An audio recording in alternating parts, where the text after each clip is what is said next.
for today's video guys ay pupunta tayo ng bridge ng Eren. At ayan. Kasama ko bemikas ko at ayun.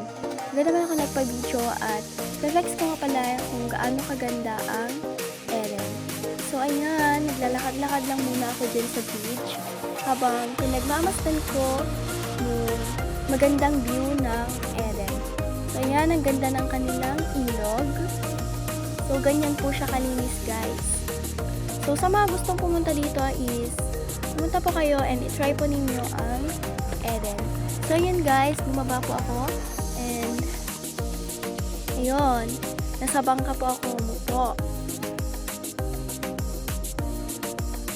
Yan. Kasi ang init guys, kaya pumunta ako dyan para ano yun yung tubig, kung maganda ba siya or pwede ba talagang puntahan ng mga tourist. Ayan. Ang lawak ng ilog ng Eren. So yun guys, that's our